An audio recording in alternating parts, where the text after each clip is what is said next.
কোরআন পুড়িয়ে দেওয়া ইস্যু। কি ইস্যু? কারা পুড়িয়ে দিচ্ছে?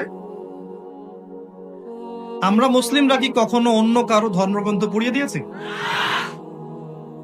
আমরা বরং এই কথা বলি যে কোন মুসলিম ততক্ষণ পর্যন্ত মুসলিম হতে পারবে না যতক্ষণ পর্যন্ত সে ঈসা আলাইহিস সালামকে নবী বলে স্বীকার না করছে। আমাদের চাইতে নবী ঈসা আলাইহিস সালামকে কেউ বেশি সম্মান করে? আমরা বলছি কেউ মুমিনই হতে পারবে না, মুসলিম হতে পারবে না যদি সে ঈসা আলাইহিস সালামকে আল্লাহর নবী বলে স্বীকার না করে।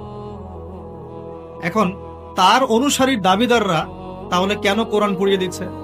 উত্তর, কোরআনুল কারীম তাদের বিকৃত ধর্মচর্চা এবং সারা বিশ্বব্যাপী তাদের জুলুম নির্যাতনের বিরুদ্ধে কথা বলছে বলেই তারা কোরআনের বিরুদ্ধে ক্ষোভ ঝাড়ছে। এখন যেমন তাদের মধ্যে জেনাটা হালাল, যে যার সাথে ইচ্ছা জেনা করতে পারে, আর আল্লাহ পাক কোরআনে বলছেন জেনার ধার কাছেও যেও না। তাদের কাছে সুদটা হালাল, সুদটা ওদের কাছে বৈধ এবং সুদ দিয়ে তারা চলে, অন্য রক্ত চুষে খায়। সুদের ফলাফলটা অনেকটা ঢাকা শহরের মতো।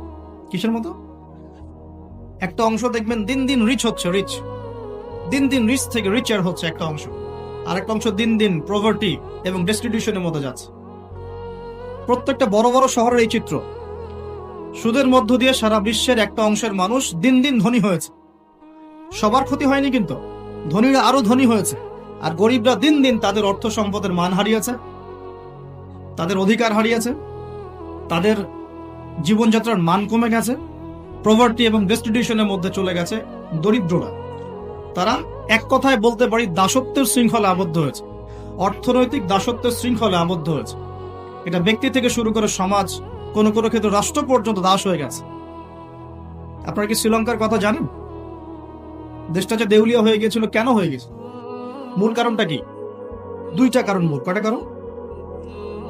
অনেকে তিনটা চারটা কারণ বলেন। অর্থনীতিবিদ যারা আছেন, আমাদের দেশের বড় বড় অর্থনীতিবিদ যারা আছেন, তারা 4টা থেকে 5টা কারণ বলেন। আমি স্টাডি করেছি, কিন্তু আমরা ইসলামিক সেন্সে দেখি দুটো কারণ। কয়টা কারণ? 1 নাম্বার দুর্নীতি। 1 নাম্বার কি? দুর্নীতি। 2 নাম্বার হচ্ছে রিবা বা সুদ। ব্যাস, যথেষ্ট। বাকি যেগুলো অপরিকল্পিত প্রজেক্ট ইত্যাদি ইত্যাদি, এগুলো অত মেজর কারণ নয়, এগুলোকে সামাল দেওয়া যেত। মূল কারণ দুটো, একটা হচ্ছে করাপশন বা দুর্নীতি, একটা হচ্ছে রিবা বা সুদ। ওরা কেন কোরআনকে পুড়িয়ে দেয়?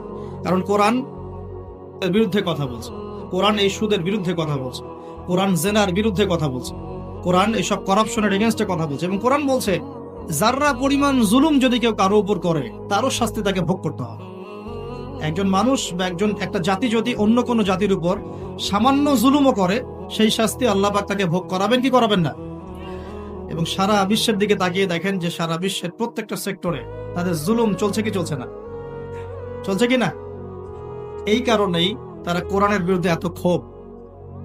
তো এই বিষয়টা কি সারা বিশ্বে এখন হাইলাইটেড ইস্যু না? সারা বিশ্বে এই বিষয়টা নিয়ে খুব কথাবার্তা হচ্ছে না? এটাকে আমরা বলি ব্লাসফেমি, অর্থাৎ ধর্ম এবং ধর্মগ্রন্থকে অবমাননা করা। কিন্তু চিন্তা করবেন না, আল্লাহ রাব্বুল আলামিন নিজে এই কোরআন হেফাজতের দায়িত্ব নিয়েছেন। আল্লাহ পাক সূরা হিজরে বলেছেন, ইন্না নাহনু নাযালনা যিকরা ওয়া ইন্না লাহু লাহাফিজুন। নিশ্চয়ই আমি এই কোরআন নাজিল করেছি, এই কোরআন হেফাজত করার দায়িত্ব কার? আল্লাহর। এখানে আমি আপনাকে আরেকটা পয়েন্ট দেখিয়ে সামনের দিকে যাব। এবার ওই দিক থেকে চেহারাটাকে আমাদের দিকে ফিরিয়ে নিয়ে আসো। মুসলিমদের দিকে তাকান। মুসলিমদের মধ্যে কত পার্সেন্ট মানুষ এখন 5 ওয়াক্ত নামাজ পড়ে? কত পার্সেন্ট মানুষ বিশুদ্ধ করে কোরআন তেলাওয়াত করতে জানে? মুসলিম পরিবারগুলোর মধ্যে কত পার্সেন্ট পরিবারে ইসলামিক পর্দা চালু আছে? মুসলিমদের মধ্যে কত পার্সেন্ট মানুষ হালাল খাওয়ার চেষ্টা করে, হারাম থেকে বেঁচে থাকার চেষ্টা করে? মুসলিমদের মধ্যে কত পার্সেন্ট যুবক এখন জেনা থেকে বেঁচে থাকতে পেরেছ? মুসলিমদের মধ্যে কত পার্সেন্ট যুবক 5 ওয়াক্ত নামাজ পড়, ইসলামের বেসিক জ্ঞানগুলো জানো, কোরআন তেলাওয়াত করা, হাদিস পড়তে শেখা, হাদিসের চর্চা করা, কোরআনের তাফসীর পড়া, অনুবাদ পড়া? মুসলিমরা এই বেসিক কাজগুলো কত পার্সেন্ট মানুষ করছে? এদিকে আমাদেরকে বেশি ফোকাস করতে হবে। একটা অমুসলিম সমাজ কোরআনের উপর আক্রমণ করছে, পুড়িয়ে ফেলছে, এটা বেশি কষ্টদায়ক নাকি একটা মুসলিম পরিবারে জন্মগ্রহণ করেও এই বিগত 30-40 বছরে কোরআন পড়তে না শেখাটা বেশি লজ্জার? কোনটা? এবার বলেন। একটু চেহারাটা আমাদের দিকে ফেরা নেবা, আয়নার সামনে দাঁড়াই। অমুসলিম, সে কোরআন সম্পর্কে কিচ্ছু জানে না এবং কোরআন তাদের চলমান জাহেলিয়াতের বিরুদ্ধে কথা বলছে, রাগে কোরআন পুড়িয়ে দিয়েছে। বুঝলাম কাজটা খুবই খারাপ, জঘন্য কাজ এবং নিন্দনীয়, ব্লাসফেমি। এটা সারা বিশ্বে একটা মানবতা বিরোধী অপরাধ। এই কাজটা অপরাধ কিনা? আচ্ছা, এখন মুসলিমদের দিকে তাকিয়ে দেখুন। আমি এখন মুসলিম পরিবারে জন্ম নিয়েছি, 20-30-40 বছর আমি কাটিয়ে দিলাম মুসলিম পরিবারে। জন্ম নেওয়ার পরেও, মুসলিম পরিবেশে থাকার পরেও, কোরআন সুন্নাহর বয়ান শোনার পরেও, জুমার নামাজ পড়ার পরেও, ঈদের নামাজ পড়ার পরেও, রমজানের রোজা রাখার পরেও, আলেম ওলামাদেরকে পেয়েও আমি যে কোরআন তেলাওয়াত করতে জানি না, এখন আমাকে কি করা উচিত? উত্তর দেন। এখন আমার কি করা উচিত? কে বড় অপরাধ করেছে? কে বড় অপরাধ করেছে? আমি মুসলিম পরিবারে জন্মগ্রহণ করেও কোরআন পড়তে জানি না, আমি কি বেশি বড় অপরাধী? নাকি যে ব্যক্তি কখনো কোরআন চেনেই না, জানেই না, যে কোরআনকে অবমাননা করছে, কে বড় অপরাধী? আল্লাহ রাব্বুল আলামিন সূরা ফুরকানের মধ্যে বলেছেন যে আল্লাহর রাসূল সাল্লাল্লাহু আলাইহি ওয়াসাল্লাম আমার উম্মত, মানে আমাদের উম্মতে মুহাম্মাদের বিরুদ্ধে আল্লাহর কাছে অভিযোগ পেশ করবেন। কার বিরুদ্ধে? এই যে উম্মতে মুহাম্মাদের বিরুদ্ধে আমাদের নবী মুহাম্মদ সাল্লাল্লাহু আলাইহি ওয়াসাল্লাম একটা অভিযোগ পেশ করবেন। আল্লাহ পাক তাকে বলবেন, হে মুহাম্মদ সাল্লাল্লাহু আলাইহি ওয়াসাল্লাম, তোমার উম্মতের কি হয়েছিল, কেন বিভ্রান্ত হলো? নবী সাল্লাল্লাহু আলাইহি ওয়াসাল্লাম তখন বলবেন যে ইন্না কওমি ইত্তাখাযু হাযাল কুরআনা মাহজুরা। পড়ে দেখেন সূরা ফুরকানে আমাদের নবীজি বলবেন, হে আল্লাহ, আমার উম্মত এই কোরআনকে, যা তুমি আমার প্রতি নাজিল করেছো, এই কোরআনকে অবজ্ঞা করে পরিত্যাগ করেছিল, এই কারণে তারা আজকে পথভ্রষ্ট হয়েছে। এবং নবী সাল্লাল্লাহু আলাইহি ওয়াসাল্লাম আল্লাহর কাছে আক্ষেপ করবেন, অভিযোগ পেশ করবেন যে আমার উম্মতকে আমি কোরআন দিয়ে এসেছিলাম, কিন্তু তারা সেই কোরআন চর্চা করে নাই, পড়ে নাই, কোরআনের হক আদায় করে নাই, এই কারণে তারা আজকে পথভ্রষ্ট হয়েছে। তাহলে আমাদের নবীজি আমাদের বিরুদ্ধে আল্লাহর কাছে ক্ষোভ ছাড়বেন না? তো প্রথম যে শিক্ষাটা আজকে নেওয়া উচিত সেটা হলো,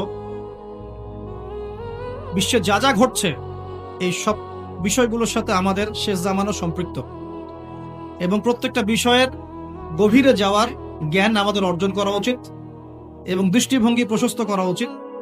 খিদর আলাইহিস সালামের মতো অন্তর্দৃষ্টি অর্জন করা উচিত। পাশাপাশি কোরআন কেন্দ্রিক জীবনটা গড়া উচিত। আমরা কি নিয়াত করতে পারি যে আগামী রমজান আসার আগেই আমরা সবাই পবিত্র কোরআন তেলাওয়াত করা শিখবো ইনশাআল্লাহ?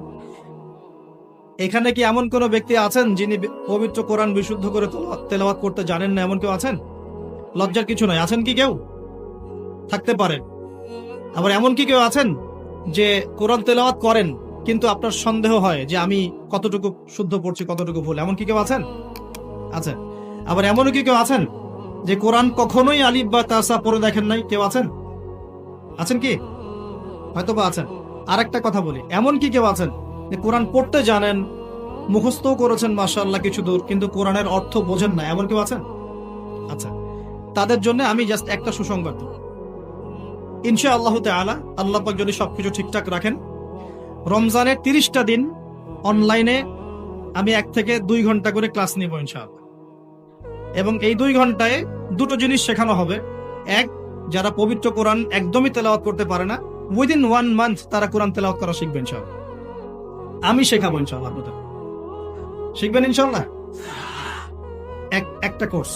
সেকেন্ডটা হচ্ছে যারা কোরআন তেলাওয়াত করতে জানেন কিন্তু কোরআনের অর্থটা বোঝেন না, ইনশাআল্লাহ 1 মাসে তো খুব বেশি কিছু শেখানো যাবে না, কিন্তু 1 মাসের মধ্যে ইনশাআল্লাহ তাআলা আমি আপনাদেরকে এমন একটা কোর্স করাবো, ইনশাআল্লাহ 30 দিন কমপক্ষে কোরআনের 40% অর্থ করতে পারবেন ইনশাআল্লাহ।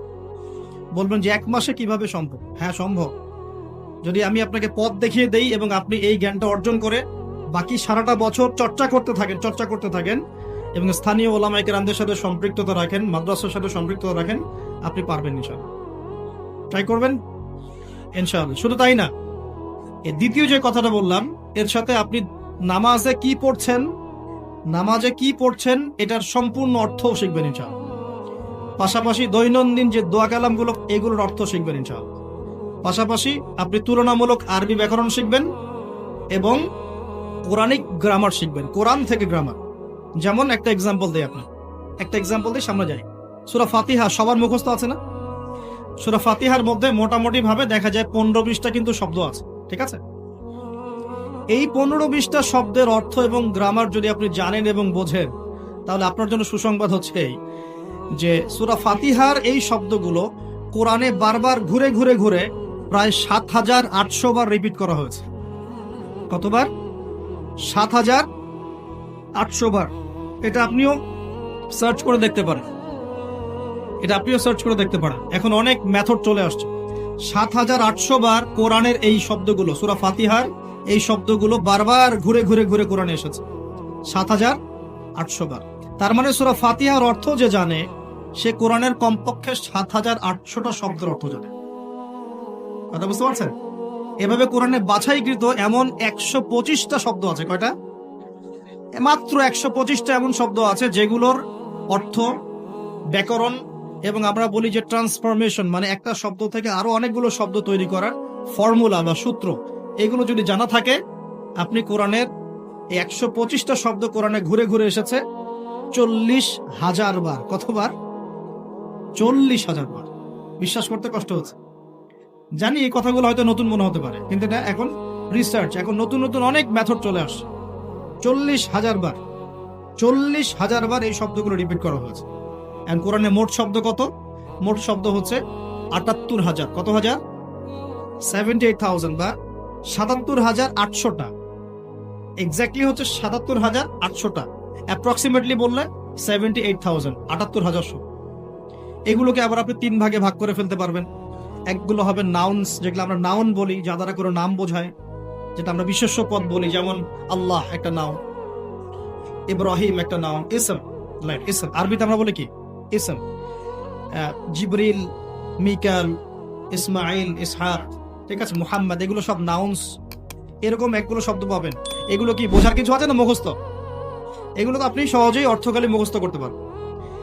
দ্বিতীয় ক্যাটাগরিতে আছে ফেল বা ক্রিয়া, যেটা আমরা বলি ভার্বস, যা দ্বারা কোনো কাজ করা বা হওয়া বোঝায়, যেটাকে আমরা বাংলাতে 3 ভাগে ভাগ করি, প্রেজেন্ট, বর্তমান, অতীত আর ভবিষ্যৎ।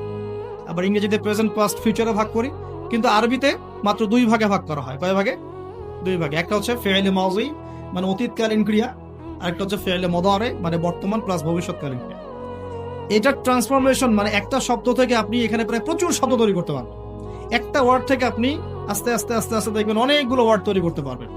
এই ট্রান্সফরমেশনটা যদি শিখতে পারেন, আপনি কোরআনের একটা বড় অংশ শিখে ফেলবেন, কারণ কোরআনে অনেক শব্দ এই ক্রিয়াপদে আসছে। এই যে না'বুদু, নাস্তাঈন, যে আমরা পড়ছি না, লা আ'বুদু মা তা'বুদুন, এগুলো সবই ফেল। আরেকটা ক্যাটাগরিজ আছে, এর নাম হরফ, মানে অব্যয়। আমরা বলি না প্রিপোজিশন, প্রোনাউন্স বলি না, প্রোনাউন্স, প্রিপোজিশন, কনজাংশন, এগুলো বলি না, যেটা আমরা বলি অব্যয় পদ, যেটাকে আমরা আরবিতে হরফ বলি। অর্থাৎ ওয়ার্ডস, দুটা ওয়ার্ডস এর মধ্যে কানেকশন করে, অথবা দুটা সেন্টেন্সের মধ্যে কানেকশন করে, সংযোজন বিয়োজন করে, এগুলোকে হরফ বলে। এগুলো কোরআনে অনেকগুলো। আমি আপনাকে 4টা হরফ বলতেছি। একটা হচ্ছে মিন। একটা কি? মিন। আমরা পড়ি না আউযু বিল্লাহি মিনাশ শাইতানির রাজিম, মিন, মিন মানে হতে বা থেকে। আউযু, আমি আশ্রয় প্রার্থনা করছি, বিল্লাহি, আল্লাহর কাছে, মিনাশ শাইতান, শয়তান হতে, আর রাজিম মানে হচ্ছে বিতাড়িত। এই যে মিন মানে কি? হতে, ঠিক আছে। এই মিন শব্দটা কোরআনে ঘুরে ঘুরে পাবেন আপনি প্রায় 3 থেকে 4,000 বার। 3 থেকে 4,000 বার। এরকমই আমরা পড়ি না যে আন, ফি, আলা, ইলা, হাত্তা, লা, লি, এই যে ছোট ছোট কিছু আপনি হরফ পান না কোরআন পড়তে গিয়ে, এই অল্প কিছু হরফ বারবার ঘুরে ঘুরে কোরআনে কয়বার আসে জানেন? 6 থেকে 7,000 বার। 6 থেকে 7,000 বার। মানে আপনাকে শুধু গ্রামারের ফাংশনটা শিখতে হবে, কিভাবে এই গ্রামার দিয়ে শব্দ তৈরি করতে হয় এবং কিভাবে অর্থ উঠাতে হয়। এর পাশাপাশি আপনি অনুবাদের সহযোগিতা নেবেন, পরে গিয়ে তাফসির আগে যাবেন, অনুবাদের সহযোগিতা নেবেন। 1 মাসে তো বেশি কিছু দেয়া যাবে না বললাম আমি, কিন্তু আপনাকে আমি একটা তাড়না তৈরি করে দিতে পারবো যে হ্যাঁ, কোরআন সহজে শেখা যায়, পসিবল। এবং এই সিলসিলা ধরে রাখতে পারলে 1 থেকে 2 বছর লাগবে ইনশাআল্লাহ। 1 থেকে 2 বছর আপনার লাগবে এই ব্যাকরণগুলো হজম করতে। এবং ইনশাআল্লাহ তখন আপনি নামাজ পড়তে যখন দাঁড়াবেন, ইনশাআল্লাহ বিশ্বাস করেন, আল্লাহর কসম করে বলছি, নামাজে আল্লাহু আকবার থেকে আসসালামু আলাইকুম ওয়া রাহমাতুল্লাহ পর্যন্ত আপনি যা পড়বেন তার অর্থ আপনি বুঝতে পারবেন ইনশাআল্লাহ। নিজেই বুঝতে পারবেন নামাজে কি পড়ছে।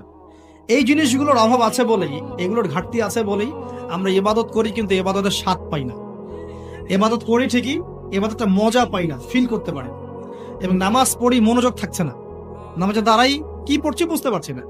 তাই আমার মনোযোগটা কেমন, তারাবির নামাজে দাঁড়ালাম। তারাবি তো আমরা মাশাআল্লাহ কোন কোন মসজিদে, সব জায়গায় না, কোন কোন জায়গায় 3G 4Gও পড়া হয়। হ্যাঁ, আচ্ছা, তবে এটা একটু স্লো পড়া উচিত। এখানে ধৈর্য আমাদেরও কম, আমাদেরও দোষ আছে। ইমাম সাহেব যখন লম্বা করে তেলাওয়াত করে, তখন আমরা আবার বলি এত সময় নেই হাতে, তাড়াতাড়ি শেষ করেন, বলি না? কোন কোন জায়গায় ইমাম সাহেবদেরকে মসজিদ কমিটিতে মনে হয় যে চাকরের মতো বিহেভ করে, এমন করে না?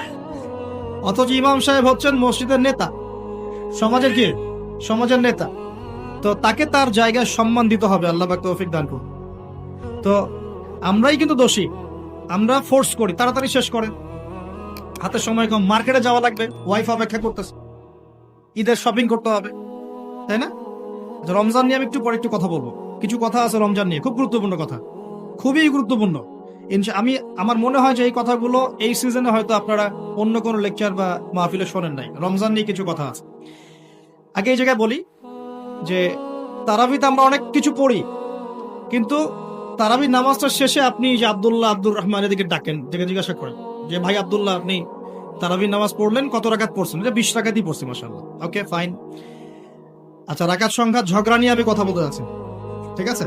এটা আমার সাবজেক্ট না, আমি এগুলো নিয়ে কথা বলি না।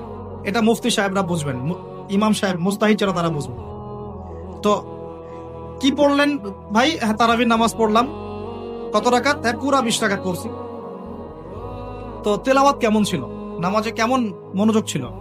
নামাজে ইমাম সাহেব কি পড়েছে সেটা তো আর বুঝতে পারি নাই, কিন্তু তেলাওয়াতটা খুব সুন্দর সুরের ছিল, এটা বুঝতে পারছি। আমাদের কোরআনের বুঝটা এই পর্যন্ত, খুব সুন্দর একটা তেলাওয়াত করেছে, লেহানটা খুব সুন্দর ছিল, খুবই মাধুর্য মণ্ডিত ছিল, এটা কানে খুব ভালো লাগছিল, এটা শুনেছি। তো ওই আয়াতগুলোতে কি বলেছেন আল্লাহ পাক, আপনি কি হেদায়েত পেয়েছেন? পুরো না, আমি তো কোরআন অর্থ জানি না। তো এই অর্থটা যদি জানতাম, তাহলে কি নামাজে মনোযোগ আরো বাড়তো না? নামাজে চোখ দিয়ে পানি পড়তো না? একটু মক্কা মদিনার দিকে তাকিয়ে দেখবেন, তারাবির সময় এমনিতে নামাজে যখন নামাজ পড়ে ইমাম সাহেব ডুকরে কেঁদে ওঠেন না? কেন করেন? কারণ তারা কোরআন তেলাওয়াত করে অর্থটাকে অ্যাবজর্ব করতে পারেন, অটোমেটিক্যালি আপনি নামাজটাকে, কোরআনকে ফিল করতে পারেন। তাহলে আমরা যে 30 বছর নামাজ পড়লাম, একটা দিনও তো চোখ দিয়ে পানি বের হলো না। আমরা যে 40 বছর নামাজ পড়লাম, খালি উঠলাম বসলাম, একটা দিনও তো সেজদায় আল্লাহকে পেলাম না, ফিল হলো না যে হ্যাঁ আল্লাহ আমার হয়ে গেছেন, আমি আল্লাহকে পেয়েছি। তো এগুলোর কারণ হচ্ছে, যে জায়গা থেকে এখানে আসলাম, এগুলোর অন্যতম কারণ হচ্ছে কোরআন এবং নামাজে যা পড়ছি এগুলোর অর্থটা না বোঝা। অর্থটা বোঝার প্রয়োজন নাই।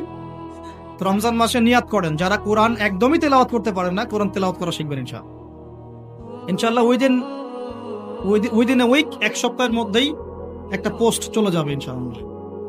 এবং যারা আগ্রহী থাকবেন তারা এখানে আমার সাথে নাম্বার দিয়ে দেওয়া হবে, অফিসিয়াল, যোগাযোগ করে ভর্তি হয়ে যাবেন ইনশাআল্লাহ তাআলা। আল্লাহ রাব্বুল আলামিন, আমি বিশ্বাস করি 1 মাসের মধ্যে বাংলাদেশের 1 কোটি মানুষকে কোরআন শেখানো সম্ভব। সম্ভব না? সম্ভব। আর আমার স্বপ্ন, এই স্বপ্নটা আল্লাহ পাক আমাকে বাস্তবায়ন করার তৌফিক দেখ, দোয়া করি। বাংলাদেশের মুসলিম পরিবারের পিতা, স্ত্রী, সন্তান, ভাই বোন যারা যারা থাকবেন, হোক জেনারেল লাইনে পড়ুক, মাদ্রাসা লাইনে পড়ুক, প্রত্যেককে আল কোরআন শেখানো এবং তাদের মধ্যে কোরআনের জ্ঞানটা ছড়িয়ে দেয়া, এটা আমার একটা স্বপ্ন। বাংলাদেশের 16 কোটি মানুষ কোরআন তেলাওয়াত করতে জানবে ইনশাআল্লাহ। এটা সম্ভব না?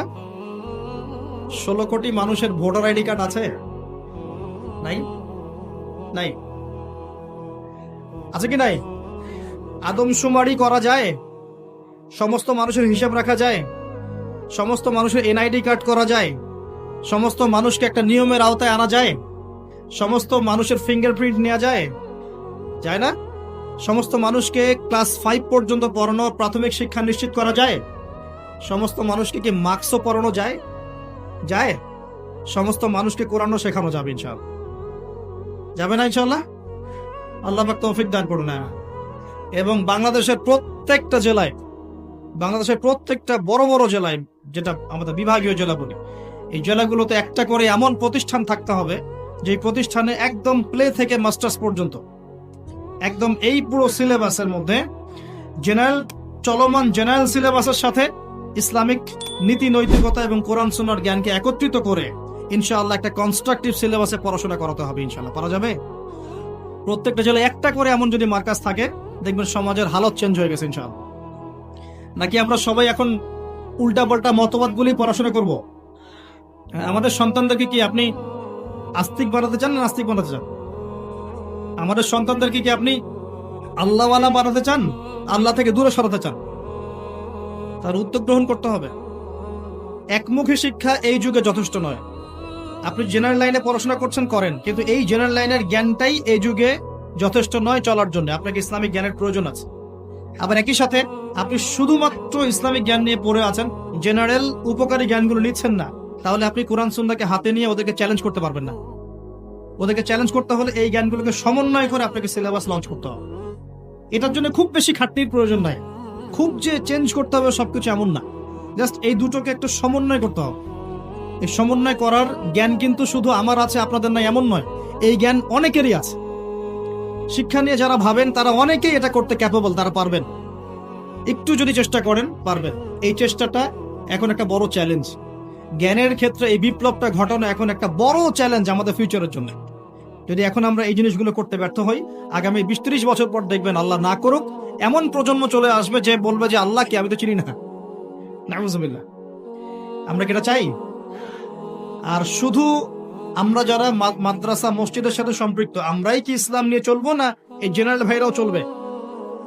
জেনারেল লাইনের ভাইরা, ব্যবসায়ী, চাকরিজীবী, প্রশাসন, এরা কি সংখ্যায় কম না সংখ্যায় বেশি? তাদের মধ্যে ইসলাম ঢোকাতে হবে না? আল্লাহ পাক তৌফিক এনায়েত করুন। রমজানে কোরআন শিক্ষা চলবে ইনশাআল্লাহ, এবং প্রত্যেক জেলায় জেলায় একটা করে আদর্শ দ্বীনি প্রতিষ্ঠান গড়ে উঠবে ইনশাআল্লাহ তাআলা। এবং বড় বড় জেলাগুলোতে চেষ্টা করা হবে জেনারেল ভাইদের জন্য মাদ্রাসা গড়ে তোলার। এটা মাদ্রাসা ফর জেনারেল স্টুডেন্টস। এখানে জেনারেল ভাইরা পড়াশোনা করবে ইসলামিক পড়াশোনা, কারণ তাদের মধ্যে জেনারেল পড়াশোনা আগে থেকেই আছে। এখন পার্ট টাইম তারা এভাবে শিখে 2 বছর, 4 বছর, 5 বছরের মধ্যে ইসলামিক বেসিক জ্ঞান অর্জন করবে ইনশাআল্লাহ। তখন এদেরকে দিয়ে আপনি দেশের বড় জনশক্তি তৈরি করতে পারবেন। আপনারা কি চায়নার নাম শুনেছেন? চায়নার নাম শুনেন না? আজকে থেকে 40 বছর আগে চায়নাতে দারিদ্র্যের হার কত ছিল জানেন? 69%। কত পার্সেন্ট? প্রায় 69 থেকে 70% মানুষ দারিদ্র্য সীমার নিচে ছিল। আজকে এই 2022 সালে ওদের দারিদ্র্যের হার কত জানেন? 1%-এরও কম। এবং তাদের পুরো জনসংখ্যার প্রায় 80 কোটি মানুষকে তারা জনশক্তিতে পরিণত করেছে। ওরা মানুষের সংখ্যা কমায় নাই, ওরা বলে নাই যে একটা বাচ্চা নেন। কথা বুঝতে পারছেন? ওরা জনগণকে জনশক্তিতে পরিণত করেছে। পড়াশোনা করেছে এবং অ্যাক্টিভ ছিল, পরিশ্রমী ছিল, সময়কে কাজে লাগিয়েছে এবং প্রযুক্তির জ্ঞানগুলো শিখেছে। প্রযুক্তি এবং কৃষি আস্তে আস্তে সারা বিশ্বের মার্কেট দখল করে ফেলেছে। আর আমাদের কাছে তো কোরআন সুন্নাহ আছে। আমরা যদি দুর্নীতি ছাড়তে পারি, পরিশ্রমী হতে পারি, অপচয় বন্ধ করতে পারি, সময়কে কাজে লাগাতে পারি এবং জনশক্তি তৈরি করতে পারি, বাংলাদেশ সুপার পাওয়ার হবে ইনশাআল্লাহ। স্বপ্ন দেখতে হবে, স্বপ্ন দেখতে হবে, হয়তো বাস্তবায়ন হবে অন্য কারো হাতে। ইমাম বুখারীর কথা জানেন না? ইমাম বুখারীর নাম শুনেছেন না? ইমাম বুখারীর ওস্তাদ একদিন ক্লাসে বলছিলেন, এমন কি কেউ আছে, আমার ক্লাসে কি এমন কেউ আছে যে নবীর হাদিসগুলোর মধ্যে সহি জয়ীফগুলো যাচাই বাছাই করে আলাদা করতে পারে? এমন কি কেউ আছে? এই একটা কথা ইমাম বুখারী রাহিমাহুল্লাহর কলবের মধ্যে এমন দাগ কেটেছিল যে তিনি পরবর্তীতে ওই নিয়াত করেছেন যে আমি সেই ব্যক্তি হব ইনশাআল্লাহ, আমি নবীর সব সহি হাদিসগুলোকে আলাদা করে দিব।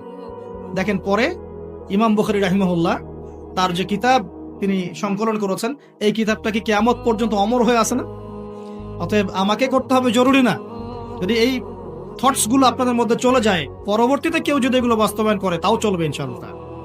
আল্লাহ পাক আপনাদের সবাইকে কথাগুলো বোঝার তৌফিক দান। আরেকটা খবর দেই, সেটা হলো, এটা আমার স্ত্রী আমাকে বলতে বলেছে। আর বাসার ডিপার্টমেন্ট খুব জটিল ডিপার্টমেন্ট, এই ডিপার্টমেন্ট হ্যান্ডেল না করতে পারলে সমস্যা। ঠিক আছে, একটা কথা বলি তারপর সামনে যাই। এক সাহাবী এসেছেন ওমর রাদিয়াল্লাহু আনহুর দরজায়। কার দরজায়?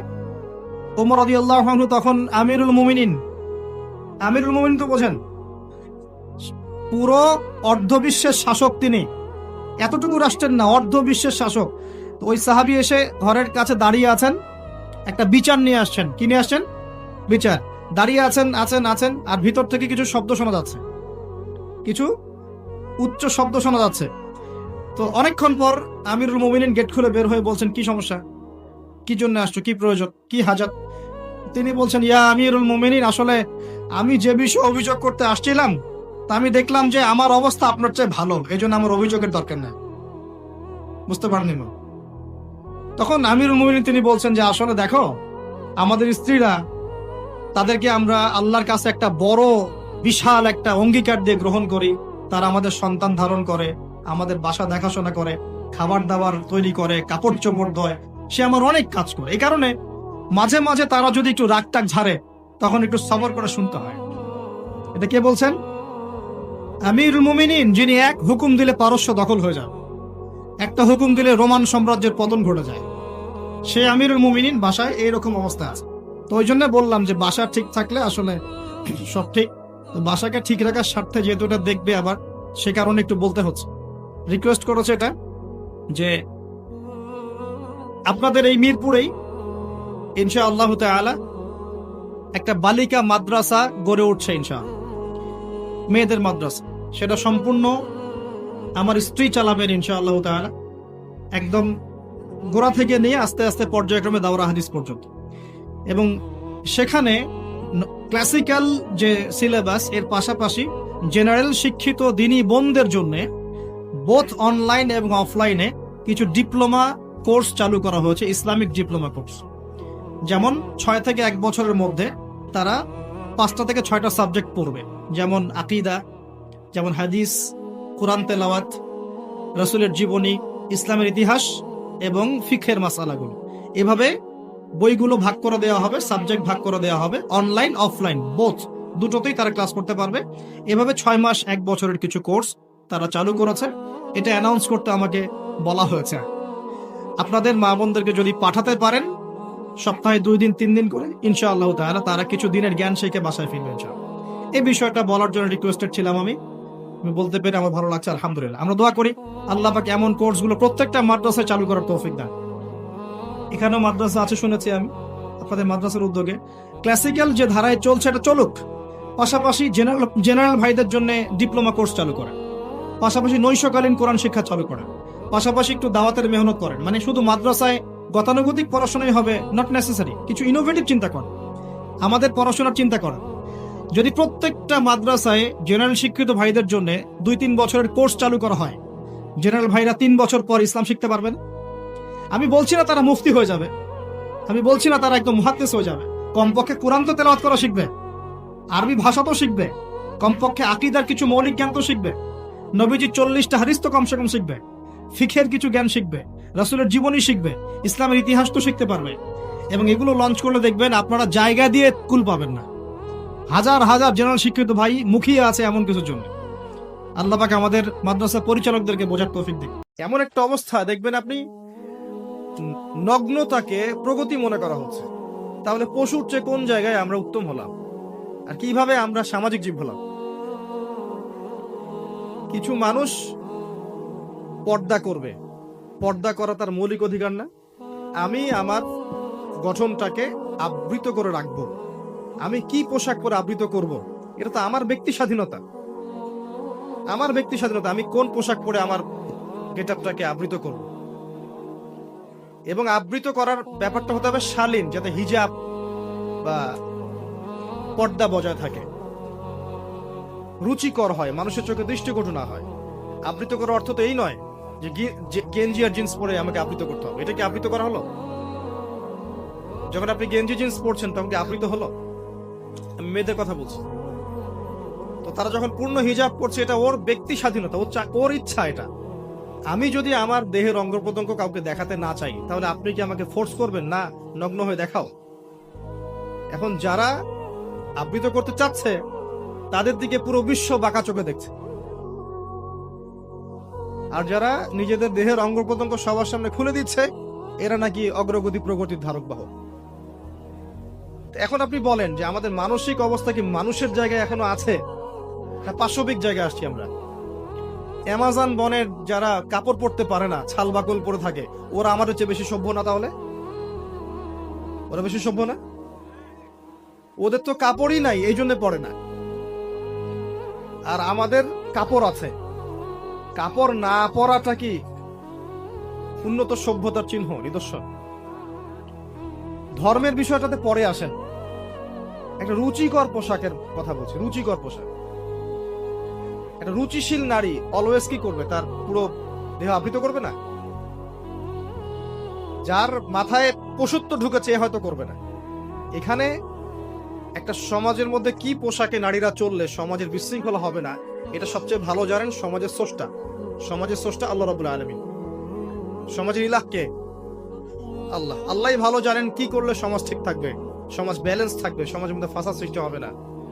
আল্লাহ ভালো জানেন কোন পোশাক পরে মেয়েরা বাইরে বের হলে সমাজে বিশৃঙ্খলা সৃষ্টি হবে না। এজন্য আল্লাহ পাক পর্দা ফরজ করেছেন। আল্লাহ অন্যায় করেছেন? নাউজুবিল্লাহ। এটা আল্লাহ পাক সবাইকে মানতে বাধ্য করেন নাই। যে মুসলিম হবে সে মানবে, যে মুসলিম হবে সে মানবে, যে অমুসলিম সে না মানলেও চলবে, মানলেও কোনো দোষ নাই, মানলে তার সেফটি। একজন মুসলিম যদি এখন এটা মানতে চায় আর সারা বিশ্ব যদি এর দিকে বাঁকা চোখে দেখায়, এই বিশ্বটা তাহলে কাদের? আল্লাহর বান্দাদের না শয়তানদের? তাহলে এই বিশ্ব রুল করছে কারা এখন? শয়তান। এখানে আপনার আমার অবস্থান কেমন জানেন? আসহাবুল কাহাফের মতো। আসহাবুল কাহাফ যেমন ছিল, আজকে জুমার রাত না, সূরা কাহাফ তেলাওয়াত করবেন এবং অর্থটা পড়বেন, দেখবেন আসহাবুল কাহাফের যে অবস্থা ছিল সমাজের মধ্যে। তারা ঈমান নিয়ে চলতো, সমাজের মানুষ মনে করতো এরা অসামাজিক জীব। এক পর্যায়ে বেচারারা সমাজ থেকে চলে যেতে বাধ্য হয়েছে। আমাদের অবস্থা এখন এই জায়গায় চলে আসছে। আর এই জায়গায় আসার পিছনে কারণও আছে। দীর্ঘদিন তো তাকবীর দেইনি, আমরা দিয়েছি। একটা তাকবীরের কি ফলাফল হয় আমরা বুঝতে পারছি। দীর্ঘদিন তো আমরা দেইনি তাকবীর, এবং তাকবীর সমস্যারও ছিল না, এককভাবে ছিল। যখন পুরুষদের গায়রত কমে যায়, আল্লাহ পাক নারীদেরকে মুজাহিদা বানায় দেন। আমাদের গায়রত আছে এখন? একজন দিনী বোন এই কাজটা করার পরে দেখবেন ফেসবুকে তাকবীরের ঢল। এতদিন তোমার তাকবীর কোথায় ছিল? আর তুমি তাকবীর দিচ্ছ লেপে শুয়ে শুয়ে, লেপের তলে শুয়ে শুয়ে, কম্বলের তলে শুয়ে শুয়ে। ইস্যু পাগল মানুষ। যে ওই কাজটা করেছে, যে নারী, ওর যা সাহস আছে, ওর মধ্যে যে ইমানি তেজ এবং চেতনা আছে, এটাকে যদি পিস পিস করে বন্টন করা হয় আর সব এই ছেলেদের মধ্যে বিলিয়ে দেওয়া হয়, তাও মনে হয় এটা সমতা হবে। এখন দেখবেন তাকবীরের ঢল, স্লোগান। এতদিন কোথায় ছিল তোমার তাকবীর? এতদিন তো তুমি কোনোদিনও নামাজে আসো নাই। এতদিন তো তুমি টিকটক নিয়ে পড়েছিলা, পাবজি নিয়ে পড়েছিলা, ড্রাগস খেয়েছো, জেনা করেছো, ফ্রি মিক্সিং করেছো, বেশ্যাবৃত্তি করেছো, সরি ফর মাই ল্যাঙ্গুয়েজ, ক্যাসিনোতে রাত কাটিয়েছো, এতদিন ইয়াবা খেয়েছো, মাদক খেয়েছো, গার্লফ্রেন্ড চেঞ্জ করেছো। তোমার মুখে তো পর্দার কথা মানায় না। এতদিন তো কখনো সুন্নতের উপর আসো নাই, দিনের কোনো ফিকিরই ছিল না, দিন আল্লাহর দিন প্রচার প্রসার প্রতিষ্ঠার কোনো চেষ্টা করো নাই, আল্লাহর জমিন আল্লাহর দিন কায়েম হোক কোনো চেষ্টা করো নাই। এখন এক তাকবীরে তোমার ইমান একদম মাশাআল্লাহ আকাশের চুম্বি হয়ে গেল। আবার দেখবা এই ইস্যুটা শেষ, তোমার ইমানও নেমে যাবে। এইসব জেনারেশনকে দিয়ে কোনো কাজ হবে না। আর যখন কাজ হবে না, আল্লাহ পাক মেয়েদের হাতে দায়িত্ব দিবেন। দেখেন, যখন কাজ হবে না, আল্লাহ পাক মেয়েদের হাতে দায়িত্ব দিবেন। কারণ কি? কারণ ছেলেরা যে মেয়ে হয়ে গেছে, পুরুষরা হয়ে গেছে নারী, তো আল্লাহ পাক নারীকে এখন পুরুষের জায়গায় নিয়ে আসছেন। এটা নিয়ে পরে কথা হবে ইনশাআল্লাহ। তবে মূল কথা হচ্ছে যে এটা তো তার স্বতন্ত্র স্বাধীন অধিকার। একটা মানুষের স্বাধীন অধিকারে খর্ব করতে পারে কে? আল্লাহর বান্দা না শয়তান? একজন মানুষ ধরেন ইসলাম কবুল করবে না, আমরা মুসলিমরা কি তাকে বাধ্য করতে পারবো? আমরা আল্লাহর বান্দা কাউকে বাধ্য করব?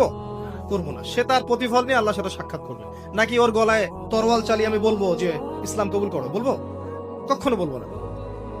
এখন আমি যদি পর্দা করতে চাই, কেউ যদি আমার গলায় তরোয়াল লাগিয়ে বলে যে তোমার পর্দা করা যাবে না, তাহলে একে শয়তান না আল্লাহর বান্দা? সুবহানাল্লাহ। আমাদের দীর্ঘদিনের ঘুমন্ত অবস্থার ফসল হচ্ছে এগুলা। শয়তানের অপশক্তির এত তৎপর এখন মানুষ, শয়তান, জিন শয়তান, দাজ্জালের ফলোয়ার্স এত সচেতন, এত শক্তিশালী, যে ওরা চায় মুখের ফুৎকারে আমাদের দিনটাকে নিভিয়ে ফেলতে। কিন্তু আল্লাহ পাক বলেছেন ওয়াল্লাহু ইউতিম্মু নূরাহ, আল্লাহ পাক তার নূরকে প্রজ্বলিত করবেন, ওয়ালাউ কারিহাল কাফিরুন, যদিও কাফেররা এটা পছন্দ করবে না। হে আমার প্রিয় মুসলিম ভাইরা, প্রত্যেকটা ঘটনার পিছনে আমাদের জন্য নিদর্শন আছে। আল্লাহর বান্দা বান্দীদেরকে আল্লাহর দিন থেকে সরানোর জন্য শয়তানি শক্তির অপতৎপরতার শেষ নাই। আপনাকে আমাকে প্রথমে যে কাজটা করতে হবে, তাদের প্রতিটা অপতৎপরতার শেকড় খুঁজে বের করতে হবে, চিহ্নিত করতে হবে, তারপরে আপনাকে সলিউশনে আসতে হবে। তারও আগে আমাদেরকে দুনিয়ার জীবনটাকে গুরুত্বের সাথে গ্রহণ করতে হবে। এই জীবন আমার একটা মাত্র উদ্দেশ্যে আল্লাহ পাক দিয়েছেন, যেন আমি জান্নাতে যেতে পারি। জান্নাতে যাওয়ার পথে যেই আমার বাধা হবে তাকে আমাকে অ্যাভয়েড করতে হবে, সে যেই হোক না কেন। তারপরে আল্লাহ আমার কাছে যে কাজ চেয়েছেন, ফরজিয়াত, ওয়াজিব সমূহ, সুন্নাত, এগুলোকে আমাকে পাবন্দ করতে হবে। আমাকে ইলম অর্জন করতে হবে, আমাকে জানা অনুযায়ী আমল করতে হবে, আমার পরিবারটাকে গঠন করতে হবে নববী আদর্শে। আবারও বলছি, গঠন করার ক্ষেত্রে গিয়ে যদি বলতে বলতে দাওয়াত প্রদান করতে করতে করতে করতে কাজ না হয়, আপনি আসহাবুল কাহাফ হয়ে যান। এছাড়া কোনো অপশন নাই। না হলে এই পারিবারিক ফিতনা আপনাকে দিন থেকে সরাই দিবে। পারিবারিক ফিতনা আপনাকে দিন থেকে সরাই দিবে। আপনাকে তারপরে হালাল রিজিক সার্চ করতে হবে, নিজের জান মাল সময় শ্রম দিয়ে দিনের ফিকির করতে হবে। দিনটা কিভাবে টিকে থাকে, দিন টিকে না থাকলে আমরা টিকে থাকতে পারবো না। এই পৃথিবীতে মুসলিম জাতি সম্মানিত হয়েছে শুধুমাত্র দিনের কারণে। আর এই দিন যদি আমরা আমাদের খেয়ানত করি, আমরাও আর সম্মানের জায়গায় থাকবো না, লাঞ্ছিত হয়ে যাব। আল্লাহ পাক হেফাজত করুন। আমাদের মা বোনদের প্রতি খাস নজর রাখতে হবে, তাদের দিকে আমাদের খাস নজর রাখতে হবে, তাদেরকে শিক্ষিত করতে হবে, তাদের নিরাপদ পরিবেশের ব্যবস্থা করতে হবে, তাদের মাঝে দিনের হালাকা বাড়াতে হবে। কোনো অপশক্তি যেন ওদেরকে আল্লাহর পথ থেকে সরিয়ে নিয়ে শয়তানের দাসত্ব করাতে না পারে, খেয়াল রাখতে হবে। তাদের আব্রু যেন রক্ষা করার প্রয়াস তারা পায়, এই সুযোগ আমাদেরকে করে দিতে হবে। আমাদের ছেলে মেয়েরা যারা বড় হচ্ছে, আপনার ছেলে আমার মেয়ে, আমার মেয়ে আপনার ছেলে, এদেরকে এমন ভাবে মানুষ করতে হবে যেন আগামী 10-20 বছর পরের যে বিশ্বটা আসবে, ওই বিশ্বটাকে যেন ওরা চ্যালেঞ্জ করতে পারে। গরু ছাগল মানুষ করার কোনো দরকার নাই, গবাদি পশু বড় করার কোনো দরকার নাই। এসব বাচ্চা কাচ্চা থাকার চেয়ে না থাকা ভালো।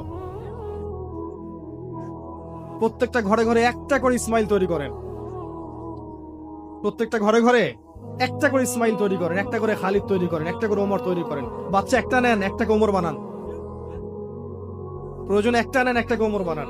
একটা মেয়ে হলে ওই মেয়েটাকে আপনি খাদিজা বানান রাদিয়াল্লাহু আনহা, মারিয়াম বানান আলাইহিস সালাম, খাওলা বানান, সুমাইয়া বানান, একটা বানান। সুসন্তান একটা যথেষ্ট। 10-12টা গবাদি পশু পোষার পিছনে কোনো লাভ নাই। আপনি ফিউচার প্ল্যান করেন, আগামী 10-20-30 বছর পর কি করতে চাচ্ছেন, এই সময়টুকুতে আপনি কি চাচ্ছেন, আপনার জীবন নিয়ে আপনার পরিকল্পনা কি। স্পেশালি যুব সমাজকে বলবো, যে ইয়াং জেনারেশনকে বলবো, যে আপনাদের তারুণ্যটাকে আল্লাহর পথে কাজে লাগান। আরশের ছায়ায় যদি ছায়া পেতে চান, আপনাকে আপনার যৌবনটাকে আল্লাহর পথে ঢালতেই হবে। এই ঢালার মানে এই নয় যে আপনাকে এখনই একদম রণাঙ্গনে বের হয়ে যেতে হবে, বিষয়টা এমন নয়। বিষয়টা হচ্ছে আপনাকে শুরু থেকে কাজ করতে হবে, পড়াশোনা থেকে শুরু করতে হবে।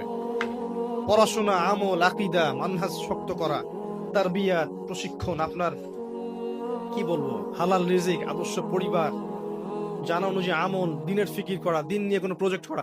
আপনাকে আগাতে হবে দিন নিয়ে। পুরো যৌবন কালটাকে আপনার আল্লাহর পথে দিয়ে দেওয়া। এবং যৌবনের অনেকটা সময় আমরা অপচয় করে ফেলেছি অলরেডি, অনেকটা সময় চলে গেছে। এটা যৌবন হয় 20 বছর, আপনি দেখবেন 10 বছর এইসব ভাবতে ভাবতেই চলে গেছে, জীবন বুঝতে বুঝতে চলে গেছে। দিনী বোনদেরকে সুযোগ করে দেন, মা বোনদেরকে সুযোগ করে দেন, তারা দিনের জন্য অনেক কিছু করতে পারবে। শুধু সুযোগের অপেক্ষা, ওদেরকে আমরা সুযোগ করে দিতে পারছি না। আমাদের স্ত্রীদেরকে, আমাদের মাদেরকে, বোনদেরকে, আমাদের মেয়েদেরকে আমরা সুযোগ করে দিতে পারছি না। ওদেরকে সুযোগ দেন, দিনের জন্য করার মানসিকতা তৈরি করে দেন, তারা আমার চেয়ে আপনার চেয়ে বেশি খেদমত করতে পারবে ইনশাআল্লাহ। ওরাই জন্ম দিবে ইসমাইল ইনশাআল্লাহ আযজা ওয়া জাল্লা। নারী জাতির চেয়ে বড় ফিতনা যেমন পুরুষদের জন্য রাখা হয়নি, ঠিক একইভাবে নারীরাই পারবে এমন প্রজন্ম উপহার দিতে যে প্রজন্মের সন্তানরা আল্লাহর পথে ইনশাআল্লাহ মুজাহাদা করবে, আল্লাহর দিনকে বিজয় লাভ। সব মিলিয়ে এগুলো সার কথা। দীর্ঘ সময় ঘন্টার পর ঘন্টা গাল গল্প করে আসলে লাভ নেই। মূল কথাগুলো বুঝতে হবে। মূল কথা হচ্ছে এই যে আমরা মুসলিম জাতি আল্লাহর দাসত্ব করব, আল্লাহ ছাড়া কাউকে ভয় করব না। প্রথম কথা, আল্লাহর জমিনে আল্লাহর বিধান চলবে, আল্লাহর দিন চলবে, এবং এই দিনটা আমরা পালন করব, কারো উপরে ফোর্স করব না, জোর করে চাপিয়ে দিব না। কেউ যদি সৌন্দর্য দিকে আসতে চায় মোস্ট ওয়েলকাম, আলহামদুলিল্লাহ। যদি নাও আসে, আমরা কারো গলায় তরোয়াল চালিয়ে দিনটা চাপিয়ে দিচ্ছি না। এটা আমাদের আদর্শ নয়। লা ইকরাহা ফিদ্দিন, এটা শয়তানের আদর্শ হতে পারে। যে পেটুয়া বাহিনী দিয়ে হিজাব খুলিয়ে ফেলবে, এটা শয়তানের কাজ হতে পারে, আমাদের কাজ এটা। আমরা আল্লাহর বান্দা, আল্লাহ থেকে এসেছে, আল্লাহ ফিরে যাব। আল্লাহ একটা সময় দিয়েছেন দুনিয়ার জীবন, এই জীবনে আল্লাহ পাক যুগে যুগে নবী রাসূল পাঠিয়েছেন। আমরা সর্বশেষ নবীকে পেয়েছি মুহাম্মদ রাসূলুল্লাহ সাল্লাল্লাহু আলাইহি ওয়াসাল্লাম, এবং কিয়ামত পর্যন্ত তার রেখে যাওয়া কোরআন এবং সুন্নাহর বাইরে কিছু থাকবে না। এর বাইরে হকের কোনো মানদণ্ড নাই। এখন এটাকে আঁকড়ে ধরে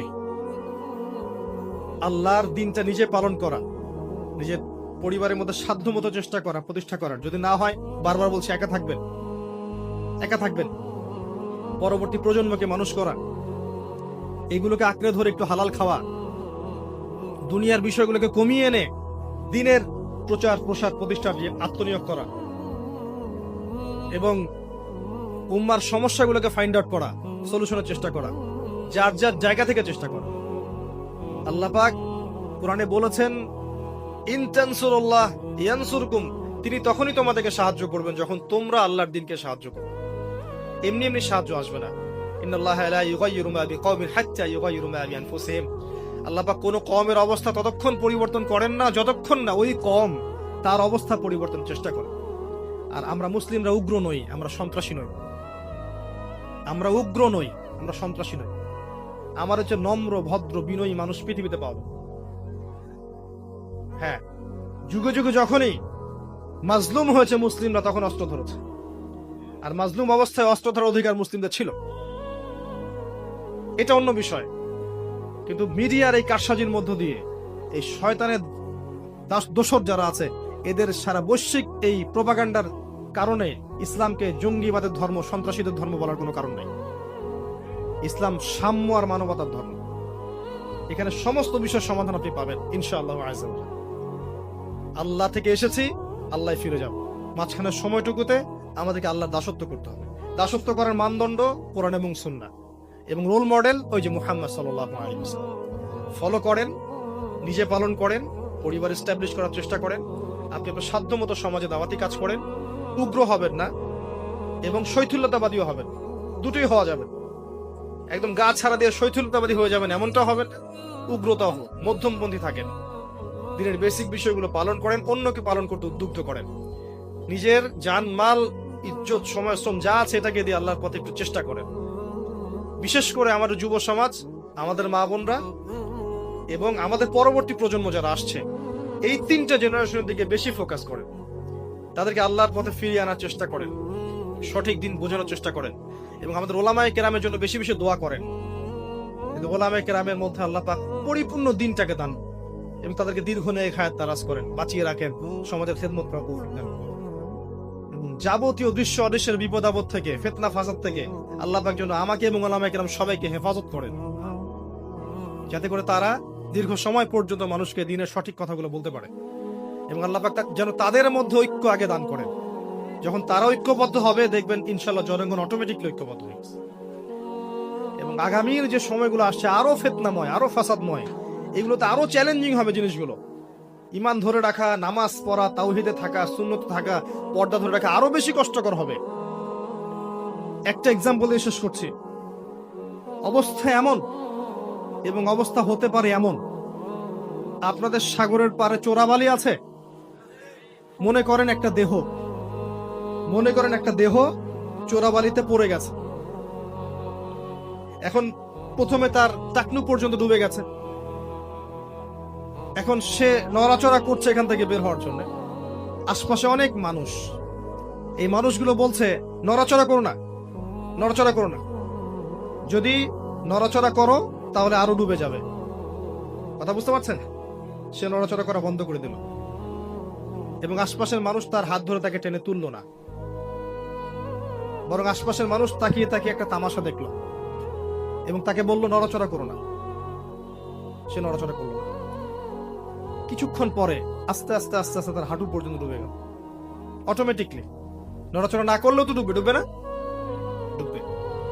ডুবে গেল হাঁটু পর্যন্ত। এবার সে ছটফট করছে, আরো বেশি বের হতে হবে আমাকে। আশপাশে সব মানুষ বলছে নড়াচড়া করো না, ডোন্ট মুভ, নড়াচড়া করো না, নড়াচড়া করলেই আরো ডুবে যাবে। আশপাশে সব মানুষ তাকে টেনে তোলার চেষ্টা করলো না। এরপরে তার কোমর ডুবলো, এরপর তার বুকটা ডুবলো, এরপর তার গলা পর্যন্ত ডুবলো। এখন তার মাথাটুকু বাকি আছে।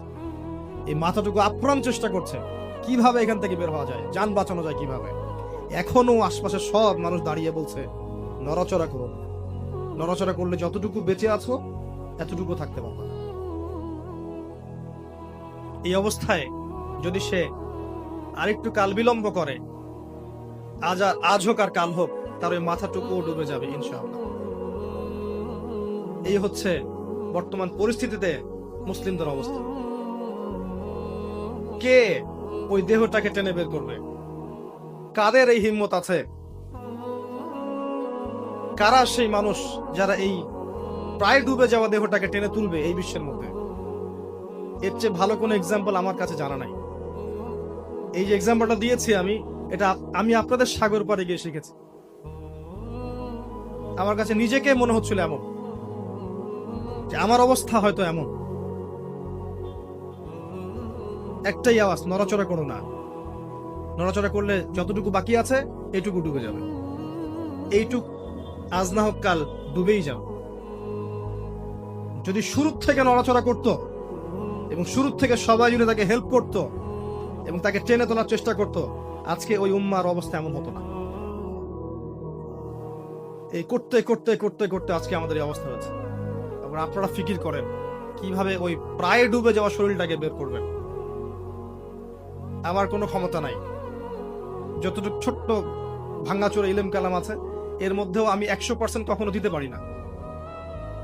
আমি হয়তো 30%, 40% দিতে পারি, বাকি 60-70% দিতে পারি না। আমি এতটুকু শেয়ার করছি, বাকি ফিকির আপনারা করুন কিভাবে আল্লাহর জমিনে, আল্লাহর দিনের, আল্লাহর এই উম্মাহ মুহাম্মদ সাল্লাল্লাহু আলাইহি ওয়াসাল্লাম উম্মাহকে বাঁচাবেন, তাদের উপকার করবেন, কল্যাণ করবেন। ভবিষ্যতে কি হবে এই উম্মার, কিভাবে হাল ধরবেন, এগুলো আপনারা চিন্তা করতে থাকেন। আমার কাছে এর চেয়ে ভালো কোনো এক্সাম্পল